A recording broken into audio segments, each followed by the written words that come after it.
Oke. Tempat dan waktu dipersilakan sama Egbert. Ya. Halo. Halo, halo. Halo, suaranya terdengarkah dengan jelas?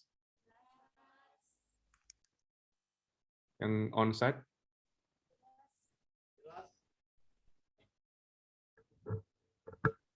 Tes, oke. Oke. Shalom semuanya. Udah happy aku dibilang yang sharing Agnes lah, udah lega langsung. Ya. Oke, semua jadi ini memang baru sharing pertama, jadi agak nervous juga, udah keringet dingin dari tadi. Jadi sebelumnya sorry masih belum bisa sharing on-site, jadi hari ini sharingnya online dulu.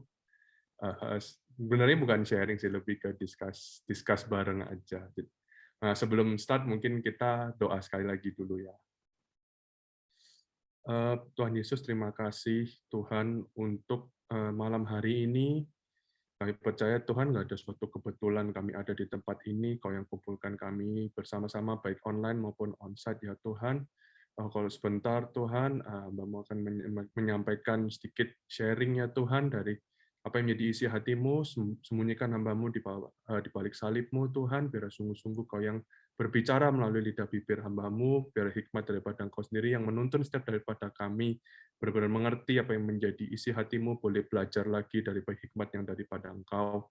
Terima kasih Tuhan, kami serahkan semuanya ke dalam tangan-Mu, hanya di dalam nama Tuhan Yesus kami berdoa. Haleluya. Amin. Oke, izin share screen ya.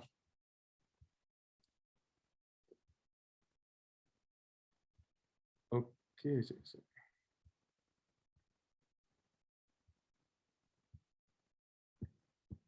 Oke, udah kelihatan ya layarnya?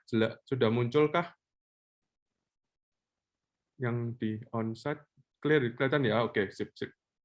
Oke, jadi sharing kita pada malam hari ini itu berjudul wise planning. Jadi tema kita memang pada bulan ini adalah tentang perencanaan dalam hikmat Tuhan. Jadi tema yang aku bawa nggak jauh-jauh, judulnya adalah membuat perencanaan dengan hikmat, diambil dari Yakobus 4 ayat 13 sampai 17. Oke. Jadi pertama ya mungkin tentang berencana dulu atau planning ya. Aku jujur termasuk salah satu orang yang sangat terplanning. Jadi aku nggak bisa kalau misalnya hidup kayak nggak ada rencana aku mau ngapain gitu, kayak bakal bingung gitu, bakal pusing, kayak kacau gitu loh. Apa sih sebenarnya mau ngapain gitu. Nah, sebenarnya planning itu apa sih, atau kita buat perencanaan itu sebenarnya apa? Ya simply ya, orang planning itu berarti kan kita memikirkan ke depan. Kita membuat ya keputusan, kita mau bikin decision sekarang, membuat sesuatu sebagai antisipasi dari sesuatu yang mungkin atau sesuatu yang bakal terjadi di masa yang akan datang. Nah, itu namanya planning ya berarti ya. Nah, ini ada suatu quote yang juga terkenal dari seorang namanya Sir Winston Churchill dari PM Inggris. Ini bilang bahkan orang yang fails to plan, berarti orang yang gagal untuk membuat rencana, itu adalah orang yang berencana untuk gagal. Jadi sebenarnya membuat sebuah planning itu sebenarnya sangat penting gitu ya. Membuat sebuah planning, kok kita misalnya masih yang mungkin yang belajar, yang masih jadi ada yang masih kuliah, berarti aku harus planning. Misalnya aku mau ada exam atau aku mau ada skripsi, berarti aku harus bikin study plan, aku mau belajar gimana, ngatur gimana, bikin job. Orang yang sudah bekerja, misalnya kayak Ndek Guilin pun juga, oh aku harus bikin planning, nyimpen stok berapa banyak. Nanti kalau misalnya mau Chinese New Year, berarti aku harus lebih banyak nyiapin stok. Kita semua dalam hidup tidak bisa terlepas dari yang namanya membuat perencanaan atau membuat sebuah planning. Nah, kita belajar dari ayat hari ini, yaitu dari cuma satu bagian ini aja, yaitu untuk hari ini, yaitu di Yakobus 4 ayat 13 sampai 17. Aku bacain aja karena cuma 5 ayat aja. Jadi di ayat 4 ayat 13, jadi sekarang hai kamu yang berkata, hari ini atau besok kami berangkat ke kota Anu dan di sana kami akan tinggal setahun dan berdagang serta mendapat untung. Sedang kamu tidak tahu apa yang akan terjadi besok. Apa arti hidupmu? Hidupmu itu sama seperti uap yang sebentar saja kelihatan lalu lenyap. Sebenarnya kamu harus berkata, jika Tuhan menghendakinya, kami akan hidup dan berbuat ini dan itu. Tetapi sekarang kamu memegahkan diri dalam congkakmu, dan semua kemegahan yang demikian adalah salah. Jadi jika seorang tahu bagaimana ia harus berbuat baik, tetapi ia tidak melakukannya, ia berdosa. Amin. Nah, dari Yakobus 4 ayat 13-17 ini sebenarnya perencanaan kayak apa sih yang di-describe di sini? Pertama aku membaca ini jujur aku nggak pertamanya nggak nangkep what's wrong gitu loh dengan membuat perencanaan seperti itu ya. Aku kok misalnya mau planning mau pergi, aku mau ya ini mau bisnis atau mau jualan ya aku harus planning dong kok di sini mau ngapain. Terus nanti kalau sudah aku mau ngapain lagi. Nah, di sini memang kebetulan di Yakobus 4 13-17 ini kalau dipelajarin background-nya yang disampaikan juga sama di waktu itu kan bangsa Israel kan dijajah sama bangsa Romawi ya dan di situ tuh sudah biasa bahkan dari zaman itu pun itu sudah biasa namanya business trip gitu orang bikin planning aku mau berdagang ke sini aku mau naik kapal ke sana ya karena belum ada pesawat kayak naik kapal ke sini aku mau pindah ke kota ini bikin jualan di sini nah itu sudah suatu hal yang biasa nah di situ ya kalau kita baca di ayat yang 13 tadi sebenarnya ada 4 hal yang direncanakan di situ. Yang pertama, aku mau pergi ke suatu kota, ya aku pergi ke suatu kota. Terus yang kedua, aku mau tinggal di sana selama 1 tahun. Terus yang ketiga, aku mau berdagang. Dan yang terakhir, yang paling disukai semua orang, aku mau cuan, aku mau mendapatkan untung ya dia bilang gitu kan di ayat yang 13 jadi aku akan mendapatkan untung. Di situ tuh yang sudah ada di dalam 4 bagian dari planningnya dia gitu daripada orang yang disebut di Yakobus ini. Nah, bahkan sudah disebutkan timeline-nya jelas. Coba kita kembali ke yang ayat tadi ya. Di situ dibilang gini, apa namanya hari ini atau besok dia sudah jelas akan berangkat ke kota Anu, terus di sana akan tinggal setahun dan berdagang serta dia sudah ngomong planningnya aku sudah planning untuk mendapatkan untung di situ. Jadi timeline-nya sudah jelas hari ini, besok, setahun itu sudah ada di dalam planningnya dia. Jadi planningnya yang disebutkan di Yakobus 4 ayat 13-17 ini sudah sangat detail gitu, sudah sangat clear. Sebenarnya aku mikir loh kan bagus ya orang bikin planning itu sudah mateng, sudah detail. Kenapa kok kenapa kok istilahnya dicela atau ditegur gitu loh dari planning yang di sini. Nah, kita lihat satu persatu. Sebenarnya ada 2 hal yang membuat perencanaan yang dari versinya Yakobus yang dibilang di Yakobus itu menjadi sebuah perencanaan yang tidak berkenan di hatinya Tuhan. Nah, yang pertama ini, perencanaan tadi itu dibuat kalau kita baca baik-baik ya, dibuat seolah-olah jadi dia itu sudah memakukan atau mengkokohkan sudah mendefine hasilnya itu sudah menjadi bagian daripada perencanaannya sendiri. Jadi di situ dia membuat seolah-olah hasilnya itu sudah ada di kontrolnya daripada si pembuat perencana ini. Nah, inilah yang jadi dibilang disebut juga di ayat 15 ini kamu bermegah kepada kecongkaan. Dan di situ berarti apa? Membuat planning yang di mana hasil yang di masa akan yang datang itu sudah kita tentukan dari sekarang. Nah, itulah yang pertama yang nggak disukai sama Tuhan gitu. Itu membuat planning yang berdasarkan daripada sebuah arogansi atau sebuah kesombongan gitu. Nah, kita mau plan ini, aku belajar pun dulu, aku tuh bikin plan sangat detail. Aku adalah orang yang very perfectionist dan detail oriented. Aku akan membuat plan itu sangat detail, sangat itu sehingga aku tuh nggak mau memberikan room untuk kesalahan atau mistake. Tetapi ini yang memang sebuah set truth yang aku yakin semua daripada kita pasti ngalami. Kita mau bikin planning sedetail dan sehebat apapun, hasilnya itu nggak pernah 100% di tangan kita. The result is 100% apa? Di rencananya Tuhan, in God's hand. Nah, contoh ini ya, perencanaan-perencanaan yang istilahnya sudah di Bible ya, di Alkitab yang istilahnya yang sangat sudah well plan, sudah diatur sama orang-orang pintar, tapi ternyata kok Tuhan nggak berencana atau Tuhan nggak berkehendak, ternyata rencana itu juga gagal. Nah, contoh yang pertama, Oke. Nah, pertama itu Daniel ya. Daniel itu kan waktu itu yang dia menjadi orang kepercayaannya raja waktu itu di Raja Persia. Dia jadi dari beberapa menteri dia salah satu yang paling paling disayangi dan yang memang dia yang hidupnya paling berkenan gitu. Dia hidup membawa value daripada Tuhan dan dia akhirnya banyak menteri-menteri yang lain itu perdana menteri atau gubernur yang lain itu iri gitu loh sama Daniel. Nah, akhirnya mereka buatlah sebuah perencanaan untuk supaya Daniel ini gimana caranya supaya dijebak dan dia akhirnya harus supaya dia mati ya, supaya dibunuh dan masuk ke dalam gua singa ya. Aku percaya yang bikin planning ini bukan orang-orang bodoh. Mereka semua governornya Persia dengan orang-orang yang pintar. Kalau nggak pintar nggak mungkin jadi governor.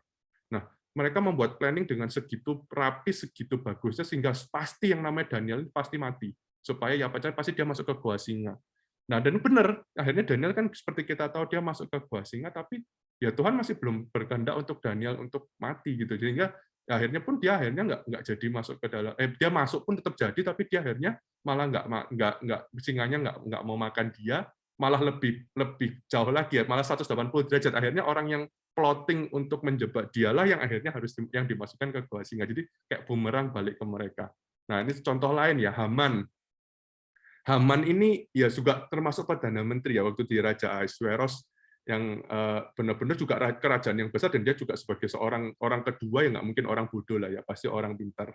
Dia bikin planning apa gimana caranya supaya dia mau menghabisi sebuah ras kan waktu itu bangsa Yahudi mau dihabisin sama dia. Dia bikin plan, dia udah yakin banget nih yang namanya bangsa ini akan kita bersihkan, habiskan. Tapi at the end of the day Tuhan masih nggak mau gitu kan, Tuhan nggak berencana sehingga ya akhirnya malah kebalik juga gitu, dibalik bahkan 180 derajat juga yang dianya mau menghabisin malah dia dan keluarganya lah yang akhirnya dihukum mati. Nah, satu lagi yang ini yang di luar mungkin di luar Bible juga. Ini dicerita tentang kerajaan Persia lawan dia mau menginvasi Greek atau Yunani yang mungkin yang pernah nonton filmnya Sparta 300 itu sedikit tahu ya. Jadi itu sama sih, mungkin timeline-nya sama waktu Daniel, itu aku nggak tahu apakah memang sama. Jadi itu memang kerajaan Persia itu kan kerajaan yang besar banget, kayak adik kuasanya sekarang anggapannya kayak Amerika gitu, dia mau menyerang kecil ya, negara kecil kayak Yunani, dia sudah merasa oh pasti nggak mungkin kalah lah, aku sudah bikin rencana tentaraku itu perbandingannya mungkin berapa banding berapa, wis aku tinggal nunggu menangnya aja. Tapi pas kita lihat pertama di filmnya, pertama yang menghadapi pertama kan ketemu sama orang Spartan dulu 300 orang, tok akhirnya mereka bisa membuat kewalahan, terus akhirnya setelah mereka menang mereka mulai masuk ke Greek, ke Athena juga, dia sudah enak si rajanya itu dia sudah duduk, sudah bikin tahta di situ, aku udah mau ngeliat bentar lagi ini kalah nih musuhnya. Ternyata pun ya itu juga bukan orang Greeknya pun juga bukan orang istilahnya bukan orang Kristen aja gitu orang ini, tapi ternyata memang Tuhan nggak berencana untuk Persia itu bisa mengalahkan Greek, akhirnya tetap nggak bisa, akhirnya si Greek ini dengan jumlah orang juga tentara segitu banyak ternyata gagal juga untuk menguasai Greek sehingga Greek itu akhirnya nggak pernah di bawah anunya si Persia. Nah ini kita belajar di sini ya bahwa itulah di perencanaan kita jangan sampai kita membuat sebuah perencanaan di mana bagian daripada rencana itu sudah memperhitungkan bahwa rencana kita itu berhasil. Ada orang yang bikin perencanaan itu kan ada level, ada lapisan gitu. Aku bikin rencana on top of another plan. Nah, itu kadang perencanaan yang kedua itu dibikin dengan asumsi rencana yang pertama itu sudah berhasil duluan, pasti berhasil, nggak ada kontingensinya, nggak ada room. Pokoknya aku yakin ini pasti berhasil, so aku bikin perencanaan kedua. Nah, itulah yang nggak disukai gitu sama Tuhan. Kamu benar-benar ngomong kalau ya ini semua kontrol kuis, Tuhan nggak masalah, Tuhan mau kayak apapun aku yakin kok rencana aku itu pasti berhasil, maka aku bisa bikin rencana lain yang berdasarkan dari rencanaku yang sebelumnya. Nah itu poin pertama yang membuat perencanaan seperti itu tidak berkenan dengan Tuhan. Nah yang kedua adalah ini di perencanaan itu, yaitu dia membuat sebuah timeline atau sebuah garis waktu di mana kita yang membuat perencanaan berasa kok dia tuh sudah tahu apa yang terjadi di masa depan. Jadi dia tahu masa depannya dia itu apa.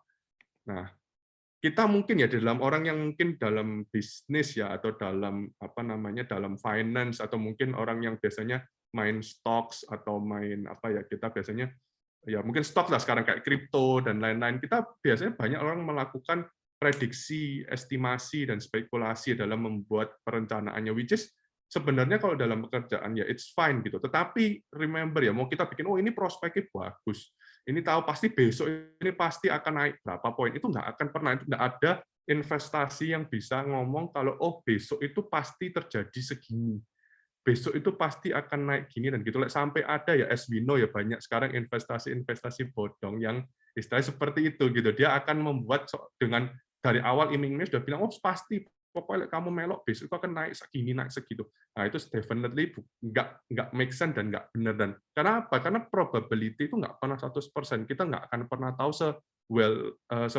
sepasti apapun, sebagus apapun kita bikin estimasi, itu nggak pernah 100% kita bisa define apa yang terjadi di masa yang akan datang. Nah, kalaupun misalnya nih ya kita berhasil, oh perencanaan kita bagus, masa depan kita terjadi sesuai dengan yang kita bayangkan. Nah, itu tuh sebenarnya kita harus tahu bahwa itu tuh adalah memang sovereignty atau apa ya, sebuah otoritas atau sebuah apa ya, sovereignty itu bahasa Indonesia apa ya, sebuah otoritas daripada Tuhan gitu, bahwa memang kok itu boleh terjadi, bukan karena kita yang pinter, kita nggak bisa bermegah oh ya memang karena estimasiku itu ciamik makanya benar yang terjadi kayak gini, no gitu kok itu pun berhasil itu karena blessing-nya Tuhan gitu, bukan daripada kita. Nah, kalau kita itu sampai overconfident dengan apa ya, future plan kita sudah merencanakan future dengan basis oh kita bakal sudah memastikan tahu apa yang terjadi di masa yang depan.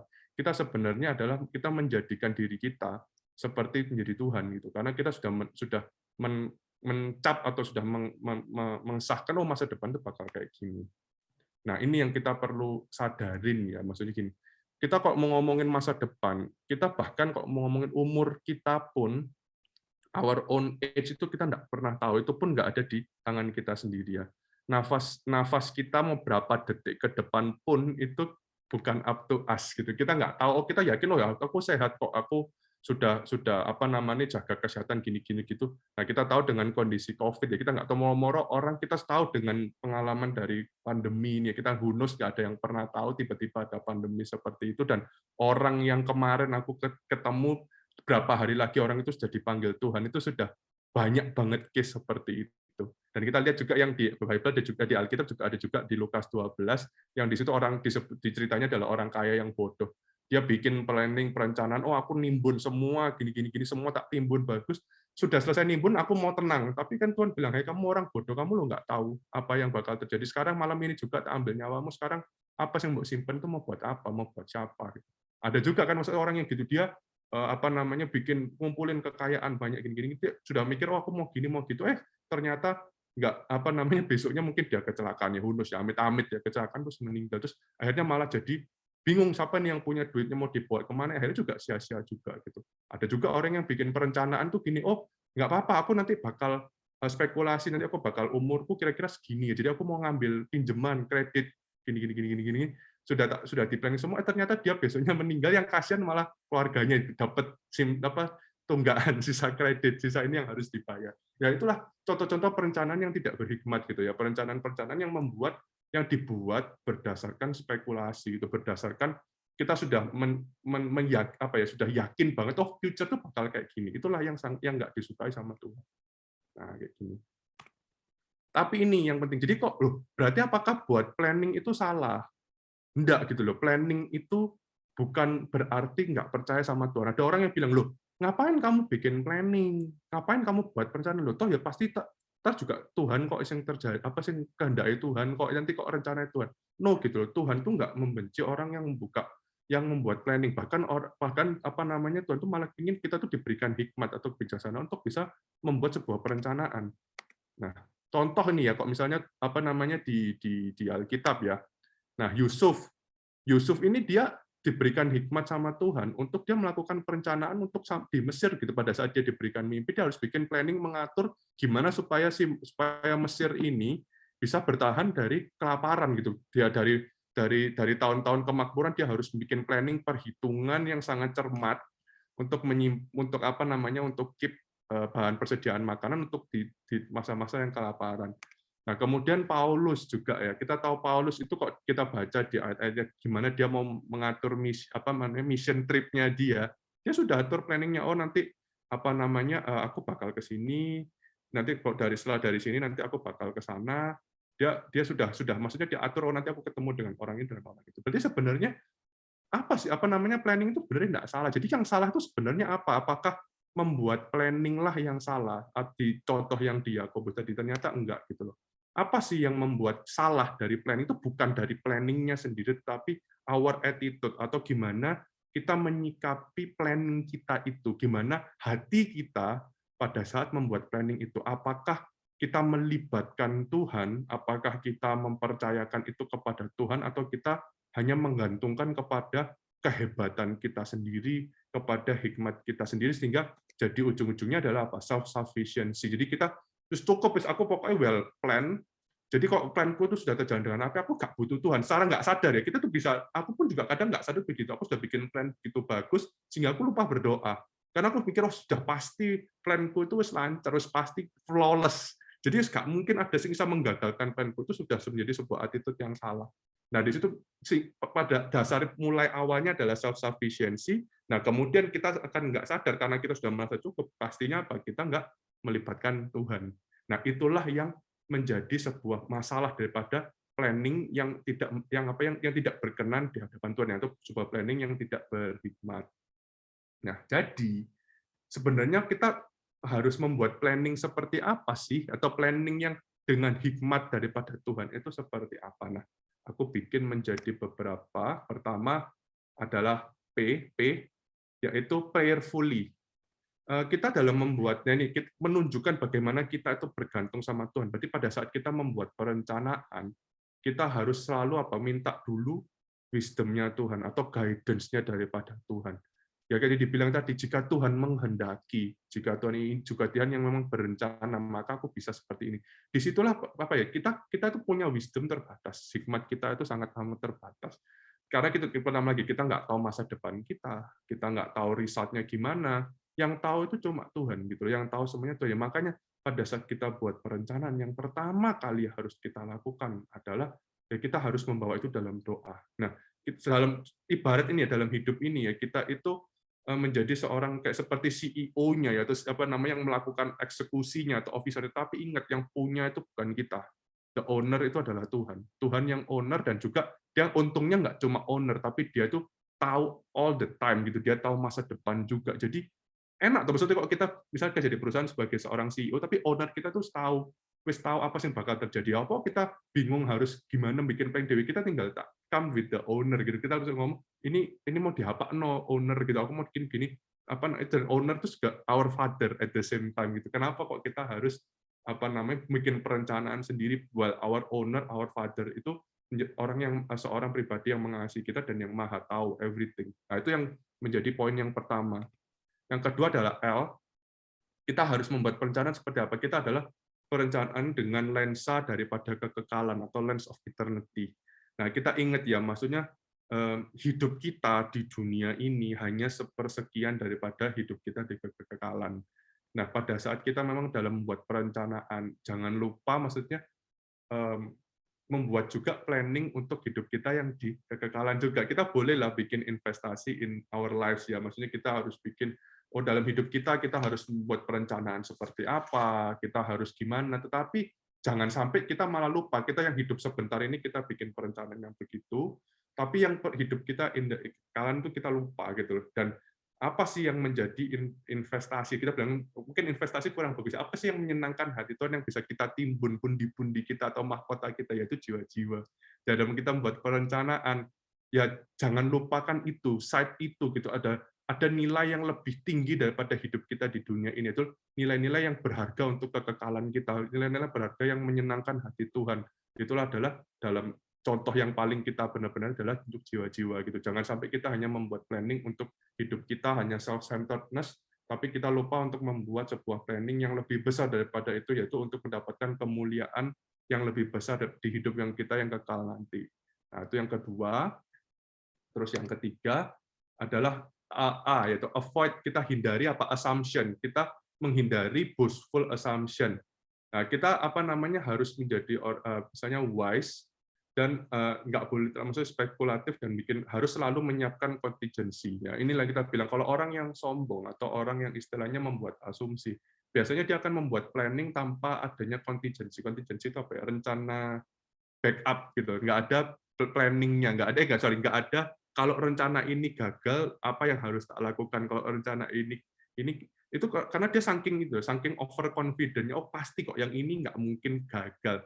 Jadi aku pasti nanti akan bisa menjalankan rencana yang selingkuhnya. Padahal kalau sudah yang awal satu gagal, terus yang lain-lain itu menjadi kayak efek domino gitu, yang akan malah semakin terpuruk karena ada satu poin yang gagal. Itu yang kita harus hindari gitu dalam membuat perencanaan. Jangan sampai kita hanya mempertimbangkan dalam sebuah perencanaan kita itu hanya melalui satu senario kita dengan asumsi yang berlebihan, asumsi yang istilahnya kita apalagi itu kok nggak melibatkan Tuhan ya.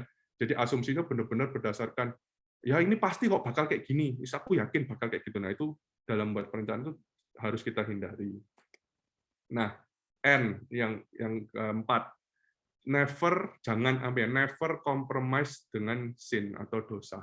Jangan pernah sedikit pun ya mau rencana sebagus apapun kita ada leak atau bocor sedikit, bocor halus kita libatkan sedikit ada poin dosa di situ atau hal-hal yang enggak apa ya istilahnya hal-hal yang enggak legal di situ loh.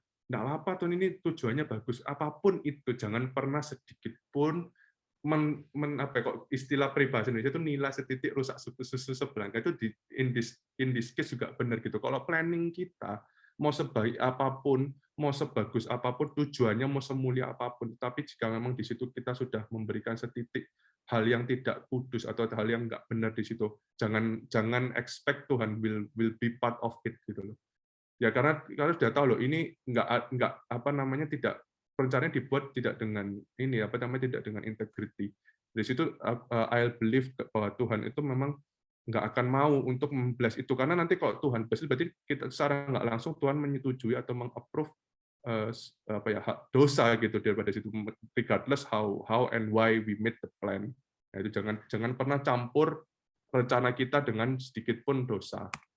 Nah, yang terakhir yaitu adalah submit to God gitu. Submit ya sudah kita bikin semuanya sudah berdoa, kita sudah berusaha untuk membuat planning tanpa jangan bikin asumsi dengan bijaksana dengan nyiapin planning A, scenario B, scenario C.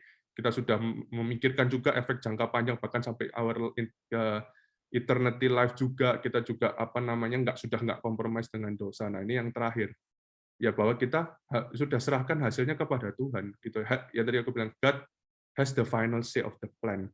Jadi kalaupun rencana itu ternyata nggak berhasil atau rencana itu ternyata harus dimodifikasi lah kita mungkin bukan digagalkan Tuhan nggak akan istilahnya bukan menggagalkan hal yang ini Tuhan itu biasanya memodifikasi rencana kita ya jangan kecewa gitu. Aku dulu karena aku perfeksionis aku juga sedikit sharing.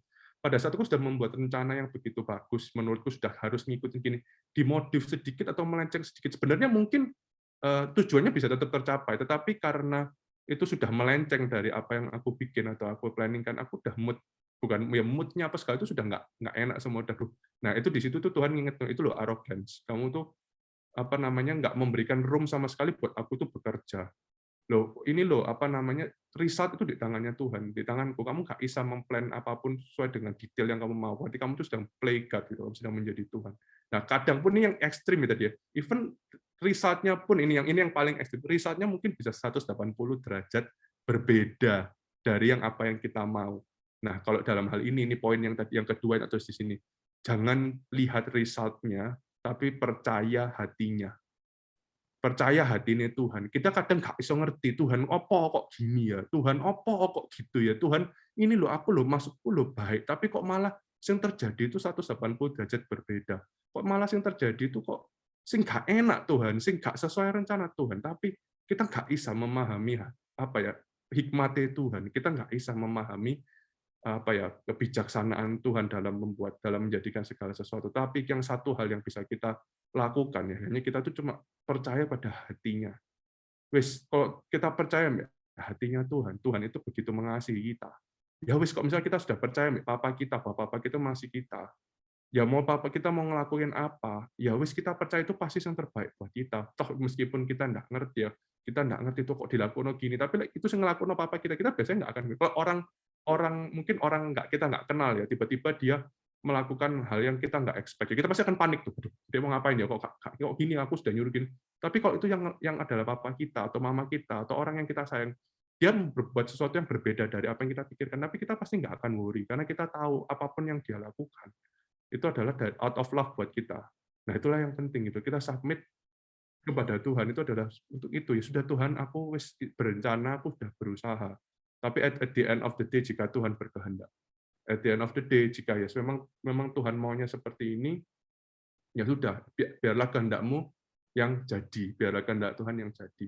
Nah, ini kita bisa belajar juga ya dari pribadinya Tuhan Yesus juga ya. Tuhan Yesus itu dalam rencananya, dalam planning-nya pada saat pelayanannya di dunia ya. Dia memulai pelayanannya juga dengan apa? Dia dengan doa dan puasa. 40 hari dia puasa. Dia start it with a prayer. Dia sebelumnya enggak apa namanya, kan dia sebelumnya bantu papa ya jadi tukang kayu. Pada saat dia mulai, dia start it with a prayer. Dia benar-benar mau misalnya minta hikmat gitu, minta tuntunan dari Tuhan untuk menjalankan rencana yang begitu hard ya, begitu berat juga gitu untuk bisa bisa selama 3,5 tahun sampai akhirnya berakhir di kayu salib dan di apa namanya sampai dibangkitkan juga. Pertama dia juga mulai dengan doa, dengan puasa. Kemudian dia pastinya ya dia dalam perencanaannya itu ya dia bisa aja merencanakan untuk menjadi raja ya, untuk hidupnya dia. Tuhan, ingat ya, Tuhan Yesus itu memang dia Tuhan, tapi dia juga lahir itu sebagai manusia dengan pikiran, dengan keterbatasan dan kelemahan manusia gitu. Dia melihat perencanaannya bisa juga dia hanya membebaskan orang Israel gitu loh. Dalam planningnya dia menjadi raja, ya sudah aku membebaskan bangsa Israel dan hidupku enak, aku bakal diagungkan menjadi raja. Tapi enggak gitu, dia enggak mulai cuma ya cukup wis ini tok gitu. Aku mau, tapi enggak, rencananya dia adalah untuk memenangkan semua jiwa-jiwa gitu, jiwa-jiwa untuk kemuliaan Tuhan. Di situ pada saat dia dicobai oleh iblis, kan di situ waktu di percobaan di padang gurun, salah satunya adalah yang dia bilang ini, aku tunjukkan semua kerajaan di dunia. Jika kamu menyembah aku akan memberikan kepadamu. Nah, itu di situ aku pernah belajar di sebuah apa ya, sebuah ya kayak semacam study gitu sebenarnya, sebuah Bible study juga, bahwa iblis itu sebenarnya nggak bohong. Kalau misalnya iblis ngujuk, ya Tuhan Yesus itu tahu kok kamu tuh nggak punya apa-apa. Sebenarnya at that time ya, pada saat Tuhan Yesus belum mati, pada saat dosa menguasai ya, memang pada saat itu dominion of the world itu menjadi punyanya iblis gitu, menjadi punyanya iblis, dan memang dia bisa memberikan itu kepada siapa yang dia mau. Dan kok Tuhan Yesus di situ dia ngelihat pada saat pokoknya daripada aku harus mati ya, daripada aku harus sengsara, ya aku sudah dikasih the word kok, maksudnya sama iblis, tapi dengan syarat aku tunduk sama dia. Kok dia mau mikirin cuma jangka pendeknya aja ya, why not gitu ya, bisa-bisa aja, tapi no gitu loh. Tuhan Yesus mau, nah, aku nggak mau tunduk dengan ini karena memang apa namanya, aku mulainya kekekalan. Aku nggak mau yang berkuasa adalah the iblis dan hanya untuk kerajaan di dunia yang hanya selama dia hidup aja, but not buat semua keselamatan jiwa-jiwa kita, bahkan sampai sekarang pun itu adalah sebuah kekekalan yang dibayar oleh Tuhan Yesus. Dan dia juga dia menghindari juga boastful assumption. Di situ dia apa? Dia dalam perencanaan dia dicobaikan. Jika kamu benar-benar anak Allah, kamu jatuhkanlah dirimu, dan Tuhan Yesus akan, dan Bapa itu akan menatang kau. Ya kok dia pikir loh, ya memang loh aku tuh sudah dikirim sama Tuhan. Ya aku juga nggak, aku bisa aja bikin apa namanya, pasti Tuhan bakal nolong aku. Nah, itu pun juga something yang mencobai ya, kita istilahnya mencobai Tuhan, pasti pokoknya bakal terjadi kayak gini-gini, pasti bakal happen. Tapi enggak, Tuhan nggak mau dalam sedikit pun membuat asumsi. Bahkan kalau kita lihat dalam perencanaan selama 3,5 tahun, dia nggak pernah sekalipun apa namanya, kayak bakal gini. Tuhan tuh nggak pernah bilang kayak gitu, kayak kita bakal gini kok. Nanti perencanaan dia itu berdasarkan asumsi. No, gitu, nggak pernah. Dia benar-benar ngikuti banget step by step. Dia harus mencari dulu kehendak Tuhan. Dia harus menyendiri cari Tuhan maunya gimana. Tuhan Bapa itu maunya kayak gimana. Dan ya pastinya yang nggak kompromis kepada dosa, definitely Tuhan Yesus nggak pernah, sekalipun itu pun dia berdosa gitu pada saat dia selama dalam pelayanan. Dan yang terakhir ini yang di Getsemani, at the end of the day ya sudah, Tuhan kalau memang boleh ya, bukan kehendakku yang kehendakku ya, pingin aku bisa lalukan lah cawan ini, tetapi at the end of the day Tuhan, Father, you have the final say. Ya biarlah kehendakmu yang jadi dan rencanamu yang terbaik untuk menyelamatkan jiwa-jiwa. Jadi disitulah kita plans ya, paling mudah mengingatnya ya, PLANS, plans. Gimana sih kita membuat sebuah perencanaan dengan hikmat? Pertama, kita harus membuat perencanaan kita dengan hati yang berdoa, hati yang berserah, yang prayerfully. jangan lupa dalam perencanaan kita selalu selalu melihatnya juga dari lensa kekekalan, dari lens of eternity. Kemudian jauhi atau avoid assumption dalam membuat perencanaan kita. Dan jangan sekalipun masukkan to never compromise dengan dosa, dengan hal-hal yang tidak berkenan di hati Tuhan. Dan yang terakhir, submit everything to God. Percayalah bahwa benar-benar apapun yang terjadi, kehendak Tuhan yang terjadi, trust His heart bahwa Dia itu Tuhan yang mengasihi kita, dan rencana apapun yang terjadi itu yang terbaik dan out of love for us. Oke, jadi sekian, God bless semuanya.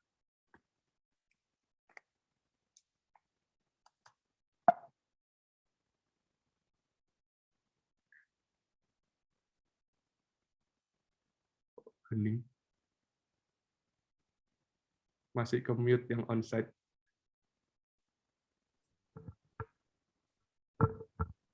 Oke, luar biasa sharingnya Albert ya. Kita diingatkan lagi bahwa sungguh melibatkan Tuhan dan setiap perencanaan hidup kita tuh adalah sangat-sangat penting. Oke, sebelum aku mau nambahin dikit, mungkin di sini ada yang mau sharing. Tadi mungkin dapat sesuatu, oh iya, dapat sesuatu. Mungkin kita pernah merencanakan sesuatu, tapi kayak Tuhan kok nggak sesuai dengan apa sih tak rencana, no ya. Terus apa yang boleh dibagikan? Maksudnya kita tuh pernah melakukan hal itu, terus apa yang kita lakukan dan ternyata rencana apa yang Tuhan kasih dalam kehidupan kita. Mungkin boleh ada yang sharing, yang di online mungkin belum ada yang sharing ya tadi ya, di online semua loh. Yang online boleh banget loh ya kalau mau sharing. Masih ada waktu. Ada yang mau sharing? Ya boleh deh, aku mau diisi deh sharing. Wah, luar biasa. Boleh kok. Oh, sorry, sharing tentang topik hari ini ya? Oh, it's okay. Nggak sharing pun tentang topik hari ini juga nggak apa-apa kok. Harus kok. Oh, oke. So, ya puji Tuhan, waktu kita nih gimana ya? Kalau maksudnya kalau mengharapkan sesuatu, apalagi hal-hal besar itu, kita ngerasa kayak Tuhan tuh pasti kayak selalu kabulin doaku gitu loh. Ya tentunya yang baik-baik ya. Kalau yang ngawur-ngawur ya nggak dikabulin sih. Terus jadi pas aku sama Desi pertama kali find out kita bakal punya baby itu, aku tuh pengen banget anak cowok gitu. Nah terus aku pas hari pertama tahu Desi hamil pun aku udah bilang ke orang-orang, ke familyku, wah kita bakal punya anak cowok nih, namanya ini ya udah kasih gitu. Nah semua tuh udah kayak ketawa-ketawa bilang ngawur aja, nggak boleh gitu, gini. Tapi aku tuh percaya kayak Tuhan mau kita itu kayak harus kasih tahu apa yang kita mau spesifik gitu. Kayak di Matius 7:7 itu kan, mintalah maka diberikan kepadamu gitu. Jadi ya setiap aku doa, aku percaya kayak Tuhan pasti kasih anak cowok. Dan akhirnya benar deh kita punya anak cowok gitu. So puji Tuhan, kabulin. Super happy for it. Gitu guys. Thank you. Luar biasa. Ya itu ya. Ada permohonan dibawa ke Tuhan, jadi doakan dari awal ya. Jadi Tuhan mengabulkan, itu sesuai dengan kehendak Tuhan tadi. Congrats, Kowen sama Daisy. Thank you. Ada lagi? Angie katanya ya. Angie mau sharing ya. Kok kelihatannya dia kayak sudah siap gitu ya. Enggak ada. Enggak ada Angie. Enggak ada. Yakin nanti ya sharing ada. Hai Sisi. Welcome home. Aduh ini yang jauh-jauh banget dari saya. Ayo, boleh ada satu lagi? Mungkin mau menyambung ke Owen tadi, yang di onsite boleh? Atau yang online? Sorry, maksudnya tadi bukan maksa Tuhan ya. Maksudnya kalau kita minta specifically, kalau dikasih ya puji Tuhan. Kalau enggak ya Tuhan yang terbaik gitu sih. Yes. Thank you. Bener kok, bener banget itu. Gimana kita tuh nggak apa-apa, wong kita dikasih sama Tuhan tuh minta nggak apa-apa gitu loh. Kita pasangan hidup ya. Aku dulu doa kok Tuhan aku pengen kayak gini. Berarti ini Tuhan iki kok iki yo. Tapi ternyata ya. Ngawur ya. Kaget aku. Lo ngawur aja gitu ya. Jadi kayak Tuhan itu ya akhirnya ya kasih gitu loh. As long as permintaan kita tuh tidak mendukakan hatinya Tuhan. Kita nggak minta sing aneh-aneh, Tuhan sing punya ini, Tuhan yang punya ini, ya nggak apa-apa. Tapi ya ngerti ya gitu loh. Apakah itu memuliakan Tuhan? Ujung-ujungnya untuk apa gitu loh. Dulu aku tuh pengen koiling apa pengen punya pasangan hidup sing sama main gitar. Orang aku pengen sama dia main gitar. Jadi nanti one day sak pelayanan bareng, sak penyembah Tuhan bareng. Koiling dulu ketemu ya nggak Isa. Tapi Isa dewek gitu, dan aku percaya bahwa saat kita meminta gitu ya Cie, saat kita tuh meminta ambil Tuhan dengan ujung-ujungnya adalah untuk kemuliaan Tuhan, Tuhan nggak akan kasih nggak akan segan-segan buat ngasih gitu loh ya. Thank you Kak Owen dan Daisy sudah menguatkan setiap kita gitu ya. Kalau nggak ada lagi enggak? Ayo, daripada menyesal loh, nanti pulang dulu tau gitu aku udah sharing gitu. Yo, yang online ada Samuel ya, halo Samuel. Oke, ayo ada lagi. Oke, kalau nggak ada, nggak apa-apa. Aku cuma mau tadi nambahin dikit ya. Aku sangat diberkati sekali dengan sharing firman Tuhan dari Albert gitu ya. Sangat membukakan gitu ya. Sangat simpel, ada banyak contoh yang mungkin kita bisa ternyata banyak juga loh. Maksudnya tokoh-tokoh di Alkitab ini bukan hanya semuanya tuh yang smooth, yang suci semua, enggak loh. Ternyata mereka juga ada loh ya. Atau kayak dalam mau merencanakan sesuatu tapi Tuhan berkata lain kayak gitu loh. Merencanakan sesuatu tapi Tuhan berkata lain gitu. Tapi tadi yang ditekankan oleh Albert, jangan sampai kita tuh lupa bahwa perencanaan itu adalah penting ya, di mana Tuhan itu ya pengen kita merencanakan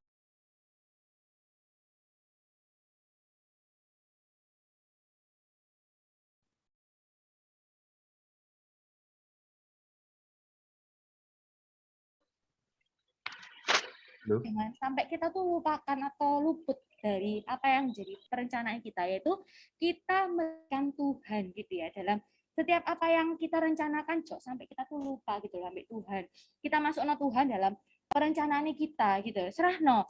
Karena kadang itu kita tuh harus tanya ambil Tuhan, apakah benar sih perencanaan Tuhan, aku punya perencanaan ini. Jadi kita kayak kasih proposal gitu ya ke Tuhan, aku tuh punya perencanaan ini loh, tahun depan sama aku mau merit Tuhan, tahun depan aku mau ini Tuhan, kalau Tuhan berkenan ya kasih aku jalan kayak gitu ya, kayak libat no Tuhan, tanya Tuhan apakah ini sesuai dengan kehendak Tuhan atau enggak gitu ya.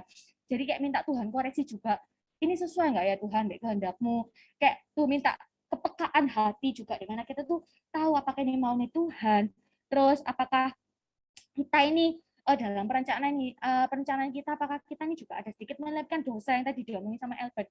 Apakah ada sedikit yang mungkin dosa yang tertutupi ya, kayak abu-abu gitu loh. Tanya ambil Tuhan, kadang kita tuh nggak ngerti, kita tanya gitu ambil Tuhan ya. Atau merencanakan sesuatu lah, apapun gitu loh. Percaya bahwa saat kita melibatkan Tuhan dalam perencanaan kita, Tuhan itu adalah owner gitu loh. Kita tuh cuma CEO. Tadi Albert bilang gitu, iya juga ya. Kita ini cuma menjalankan hidup kita gitu loh. Kita serahkan ke Tuhan. Tuhan ini, ojo khawatir lah, Tuhan itu yang tahu hidup kita. Setiap kita ini punya blueprint cewek-cewek gitu. Jadi misalkan, Ceo gitu ya, Tuhan itu kayak punya lembaran gede gitu ya. Ceo nanti ujungnya ke sini, tahun ini lihat sini gitu ya. Tapi mungkin cewek kita kan manusia ya, punya hak ada free will gitu, ada hak bebas gitu. Misalnya Ceo punya, aku mau jalan ke depan lurus Tuhan. Tapi aslinya Tuhan itu minta kamu ke pertigaan belok kanan ya. Tapi Ceo, aku lurus saya Tuhan gitu loh. Tapi di tengah jalan dia tanya ke Tuhan gitu loh. Mungkin secara manusia aku jalan lurus lah, Tuhan loh ini salah, kayak dibalik lagi kayak diputar, ujung-ujungnya adalah sama gitu, ujung-ujungnya adalah ketujuannya Tuhan gitu. Jadi jangan pernah khawatir saat kita melibatkan Tuhan dalam setiap perencanaan kita. Tuhan itu akan membentuk hati kita, benar yang dikatakan Albert, hatinya kita tuh yang dirubah dulu gitu ya, toh dalam kita tuh mengatur perencanaan. Kok kita tuh harus melibatkan Tuhan gitu loh, karena kita ini adalah manusia biasa. Dibanding katanya Albert itu juga tadi ya, kita tuh kadang punya ekspektasi yang lebih. Pernah nggak sih? Kayak misalkan aku tahu Chelsea nilainya perfect gitu ya. Jadi kayak Albert kayak, aku gitu ke sini gitu loh. Kayak kita tuh punya ekspektasi yang lebih.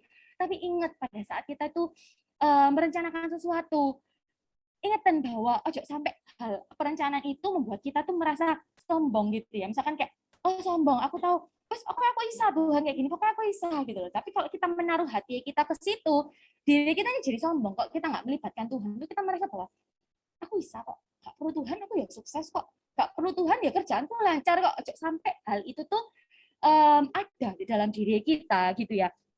Kita tuh terbatas, kadang yaitu merasa diri kita nih, oh ya aku bisa kok. Nah di sini misalkan kita tuh tahu gitu ya, apa yang kita rencanakan tuh nggak sesuai dengan apa yang Tuhan mau. Ojo sampai kita tuh mengandalkan diri kita sendiri, kita akan gampang kecewa gitu. Berapa banyak sih orang anak-anak Tuhan yang mungkin kecewa mbak Tuhan itu karena apa? Ujung-ujungnya kalau kita lihat mungkin rencananya tidak sesuai dengan apa sih jadi ekspektasi hidupnya mereka gitu, apa sih menjadi apa ya goalnya mereka gitu. Cek merasa misalkan, oh Tuhan aku mau goal tender ini, Tuhan dalam pekerjaan aku pengen gini, ternyata di tengah jalan Tuhan ngomong bukan itu, rencana aku tuh bukan itu, kamu bukan itu gitu loh. Tapi mungkin kita lihat dengan kacamata manusia, kita kan merasa bahwa iya loh, apa namanya Tuhan itu kok jahat ya sama aku ya, aku dulu ujungnya sini tuh untuk kebaikanku gitu, maksudnya itu untuk kebaikanku, tapi Tuhan memutar balikan itu ya, kok Tuhan gitu ya, mungkin kita punya planning gitu ya, Tuhan aku pengen umur segini aku mau married Tuhan, tapi ternyata Pak Tuhan belum, ini pasanganmu tuh lagi tak sekolah Alkitab saya gitu ya, ini lagi tak siap buat yang terbaik buat kamu, atau kayak kamu tuh mau tak bentuk sih, nah kayak kamu tak bentuk dulu biar kamu tuh jadi pasangan yang sepadan buat pasangan hidupmu nanti kayak gitu loh. Kayak Tuhan tuh kayak gitu, tapi kadang tuh kita yang manusia ini merasa bahwa kok jahat sih Tuhan itu, kok Tuhan kok biar aku nolong sama bilang aku galau sampai gini, aku tuh malu Tuhan kayak gini-gini gitu loh. Sampai hal itu tuh terjadi dalam hidup kita, karena sampai kita ngamuk ambek Tuhan, berarti kita mesti koreksi. Saat kita tahu rencana kita tuh nggak sesuai dengan apa yang kita rencanakan, kalau kita kecewa ambek Tuhan, kita bertanya ambek Tuhan, itu kayak koreksi yang dirimu. Apakah kamu ini selama ini mengandalkan kekuatanmu, atau kamu sudah menyerahkan segala planmu tuh sama Tuhan? Karena kita ini manusia yang kurang hikmat ya, that's why kita tuh butuh hikmati Tuhan gitu ya, untuk dalam hidupnya kita tuh harus kayak gitu gitu loh, benar-benar minta tuntunannya Tuhan.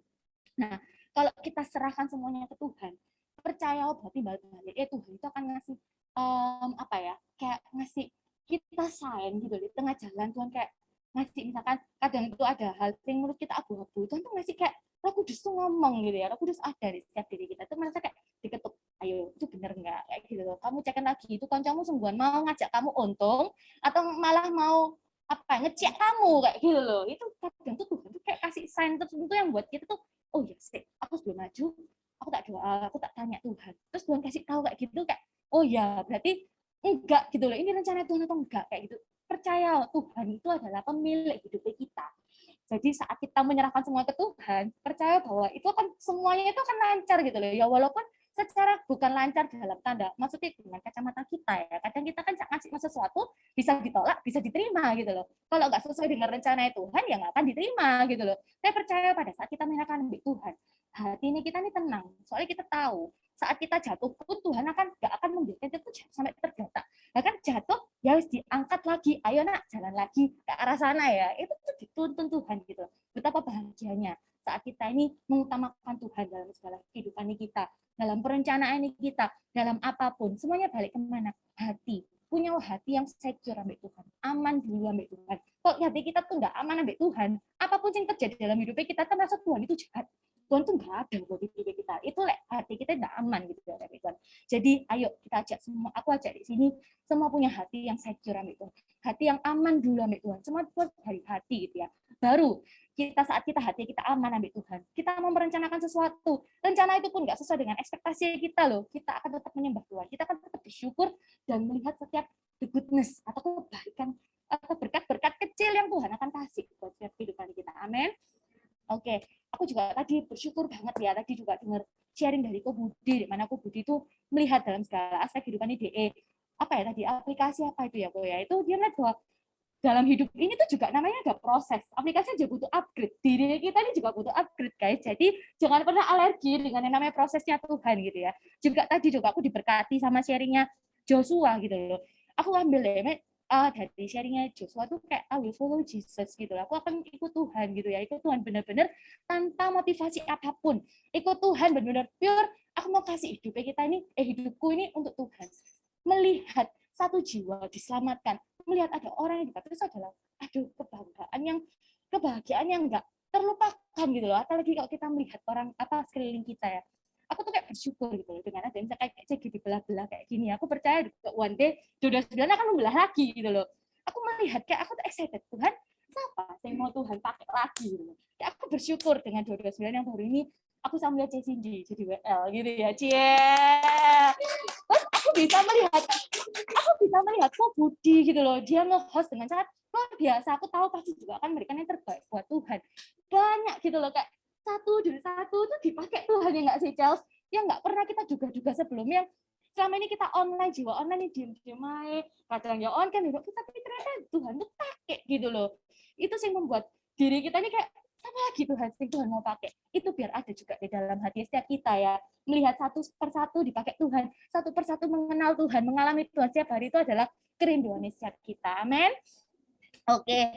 Oh juga, mungkin ada yang bertanya-tanya ya, kenapa loh Ko Ilim kok nggak ada? Jadi Ko Ilim hari ini itu keberapa ya, aku jelas ya. Jadi Ko Ilim hari ini tuh diutus gitu ya untuk ke CG 328. Jadi C328.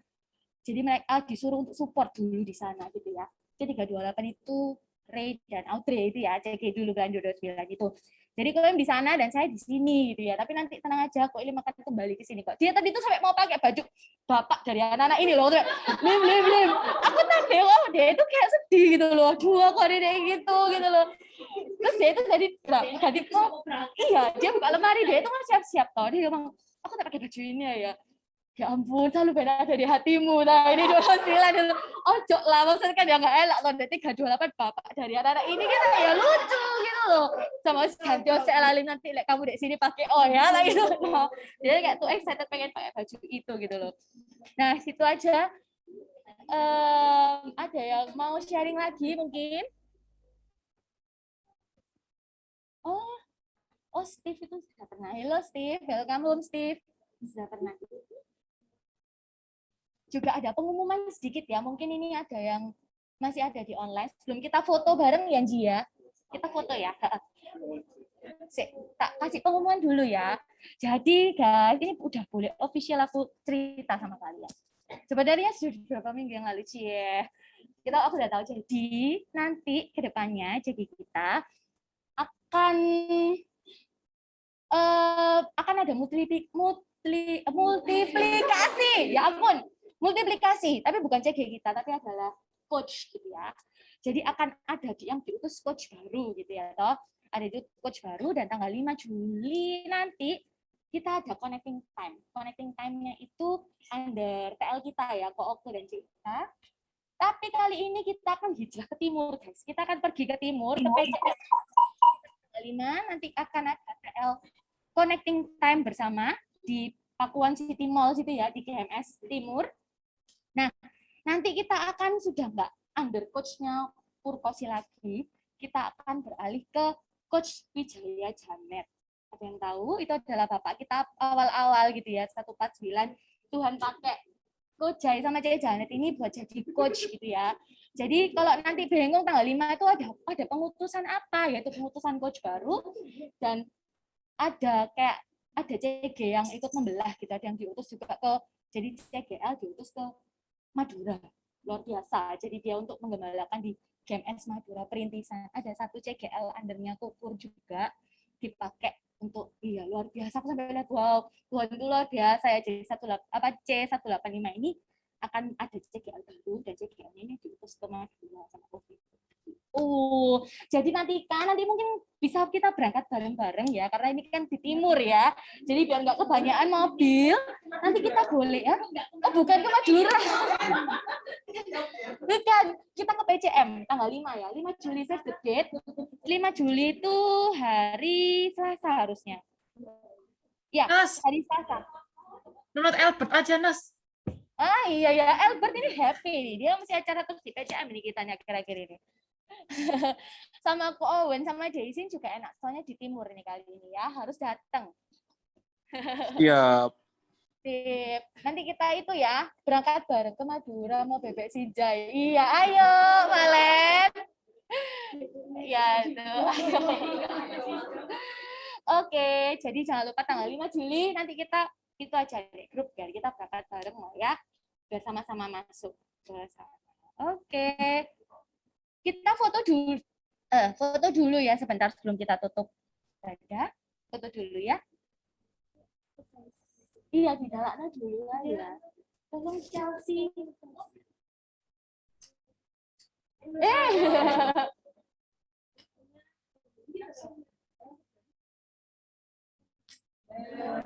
Nah, biar terang ya. Ayo kita foto dulu.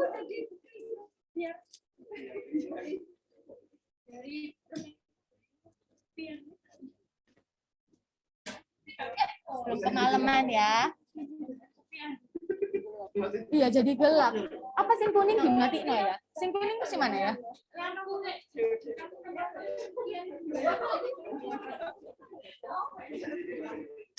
Padi, ayo foto Padi.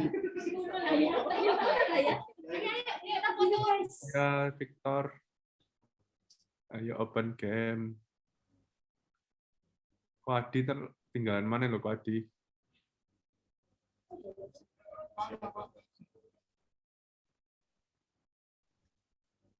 Silvi, ada Silvi.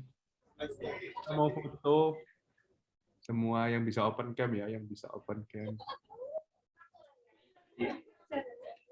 Ah, nih jalan ya, step ya.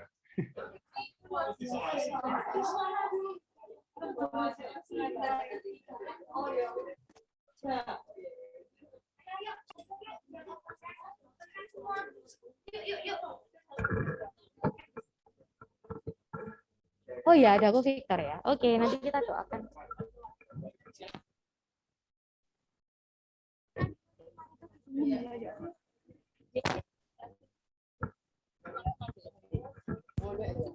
Iya, dia tidak bulat tayo, bulat tayo. Iya. Kelihatan nggak ya? Situ masih basah.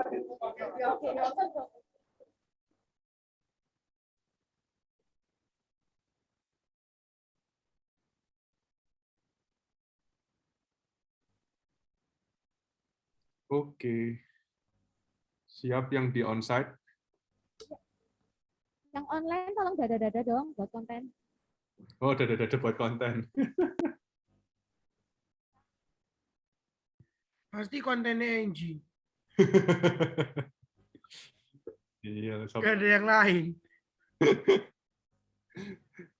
Oke. Shopee ini siapa itu? Valen lah.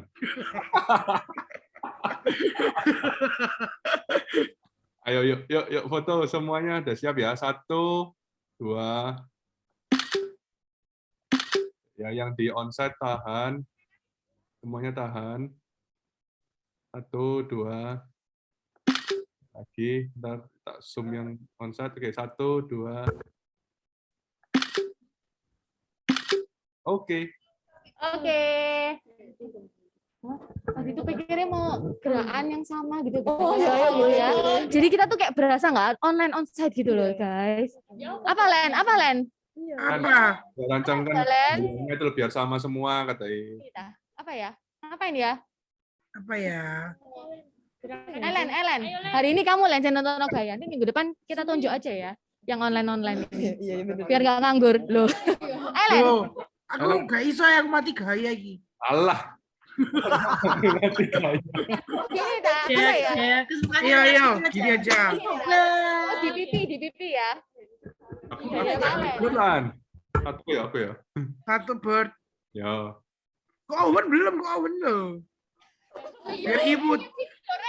Oh ya lihat ini. Ini. 1, 2.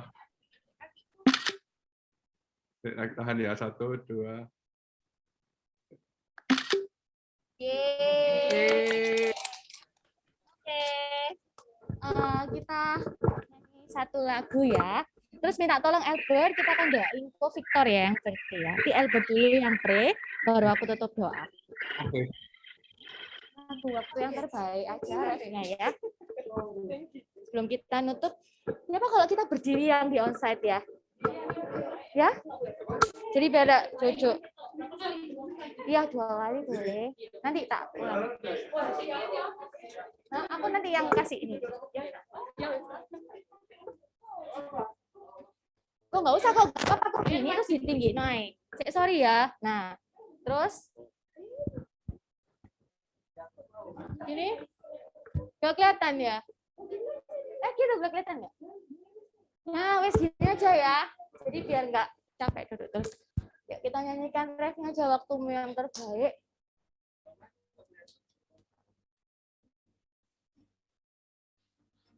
Kau bekerja buat kebaikanku,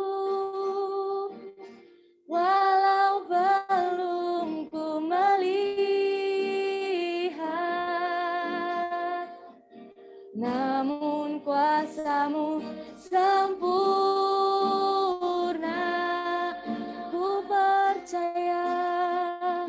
Ku percaya pasti buka jalan, pasti Tuhan bukakan jalanku di waktumu yang terbaik, turut kehendak-Mu. Kami percaya Tuhan, ku percaya Engkau bekerja buat kebaikanku. Walau saat ini kami belum melihat Tuhan, yes Tuhan, kami percaya Tuhan, kuasa-Mu sempurna atas kami Tuhan. Oh, haleluya. Ku percaya pasti Tuhan bukakan jalanku di waktumu yang terbaik, turut kehendak-Mu di waktumu Tuhan, di waktumu yang terbaik,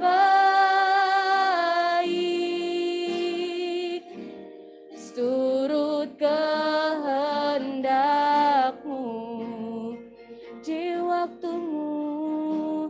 di waktumu yang terbaik,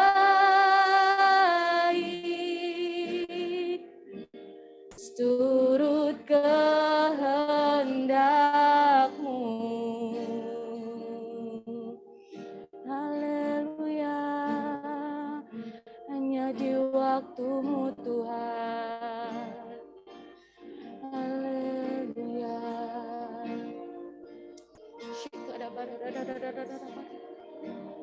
Haleluya. Terima kasih Tuhan. Kami percaya Tuhan. Kami mau percayakan-Mu Tuhan. Oh, haleluya. Haleluya, haleluya, haleluya.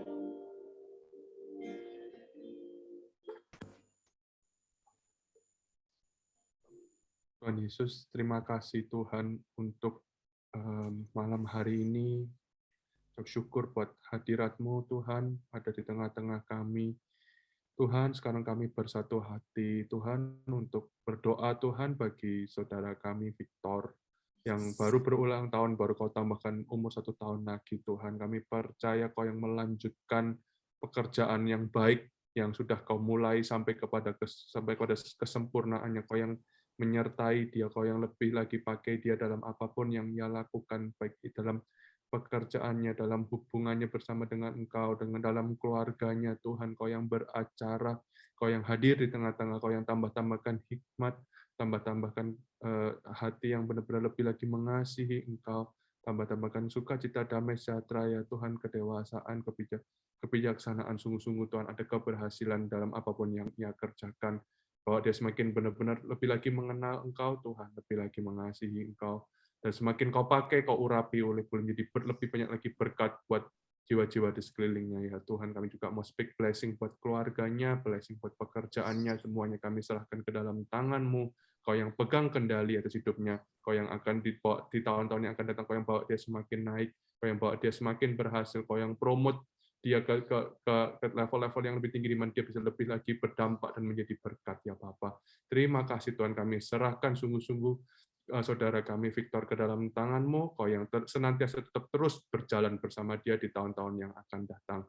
Pada umur panjang di tangan kanannya dan kirinya, kejayaan sungguh datang yang datang pada saat dia berjalan bersama dengan Engkau. Terima kasih Bapa, kami serahkan semua di dalam tangan-Mu, hanya di dalam nama Tuhan Yesus kami berdoa. Bapa dalam surga, kami sungguh mengucap syukur Tuhan untuk CG pada hari ini ya Tuhan. Kalau Engkau sudah begitu baik Tuhan buat setiap kami, Kau boleh menguatkan setiap kami Tuhan, dari setiap sharing Tuhan yang sudah Kau taruh Tuhan, setiap anak-anak C229 ini boleh memberkati setiap kami. Kami percaya Tuhan itu boleh menguatkan hati kami Tuhan. Kami boleh berjalan semakin hari semakin kuat ya Tuhan bersama dengan Engkau. Untuk sharing firman Tuhan ya Tuhan yang sudah Engkau kasih Tuhan melalui Albert ya Bapa. Kami mengucap syukur Tuhan, kami mau belajar Tuhan untuk kehidupan kami, dalam segala aspek kehidupan kami, kami mau serahkan semuanya ke dalam tangan-Mu ya Bapa. Sekecil apapun Tuhan, kami belajar untuk semakin hari Tuhan, semakin dekat dengan Engkau, melekat dengan pribadi yang membentuk hidup kami ya Tuhan. Karena kami percaya kami nggak ada apa-apanya Tuhan di hadapan Engkau ya Bapa. Terima kasih Tuhan Yesus, thank you Tuhan buat setiap anak-anak yang sudah join ya Bapa, yang online, yang onsite Tuhan, satu persatu Tuhan, Kau yang jamah, nggak ada satupun yang terluputkan ya Tuhan. Dan kami percaya Roh Kudus, Engkau nggak akan pernah berhenti Tuhan, sampai CG ini selesai, tapi Engkau akan terus berbicara Tuhan. Roh Kudus akan terus berbicara buat setiap anak-anak C229 ini, semakin mengenal Engkau, semakin melekat dengan Engkau, semakin mengalami Engkau lebih lagi Tuhan. Terima kasih Tuhan Yesus untuk hari ini ya Bapa. Thank you Tuhan.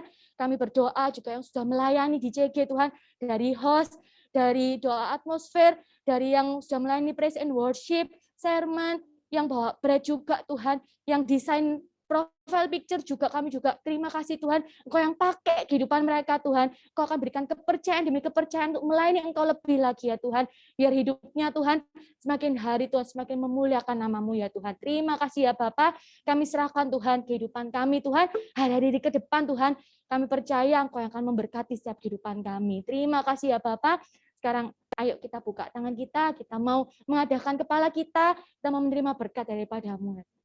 Terima kasih Tuhan, sekarang Kau pulanglah, terimalah berkat yang daripada Allah Bapa, kasih setianya yaitu Tuhan Yesus Kristus, dan persekutuan dengan Roh Kudus, yang akan selalu menyertai-Mu, yang selalu akan menuntun-Mu, yang selalu akan menolong-Mu, sehari ini sampai selama-lamanya, sampai Tuhan datang kedua kalinya. Di dalam nama Tuhan Yesus Kristus, pulang jadi berkat. Jadi berkat bagi keluargamu, jadi berkat dari pekerjaanmu, dimanapun kau berada, kau boleh menjadi terang dan garam. Terima kasih Tuhan, hanya di dalam nama Tuhan Yesus Kristus, kami sudah berdoa dan selalu mengucapkan syukur. Haleluya, amin. Happy birthday, happy birthday. Victor. Happy birthday, Ko Victor. Boleh on cam, Ko? Iya, orangnya lagi away Jojo ini. Happy birthday Ko Victor. Gak apa-apa deh, kita teriak aja. Ko. Happy birthday. Iya, kayaknya dia udah apa-apa guys. Ya sudahlah, kita nanti nyanyinya ya. Depending dulu. Oke, thank you yang online sudah join kita. Ayo semua, dadah dong. Bye-bye yang online. Thank you. Jangan lupa minggu depan kita akan itu. Ayo yang belum pernah, Victor lagi main Mobile Legends. Waduh. Aku kayak semangat ya, ternyata lagi main. Oke, Ko. Sampaikan salamnya ya. Thank you yang belum onsite, minggu depan onsite ya. Boleh ngobrol. Thank you guys. Karena sudah malam boleh istirahat yang online. Dadah, God bless you. Bye. Ya. God bless everybody. Thank you. Pantun. Apa ya? Gak ada pantun. Oke, thank you semua. Hari ini yang onsite makanannya apa?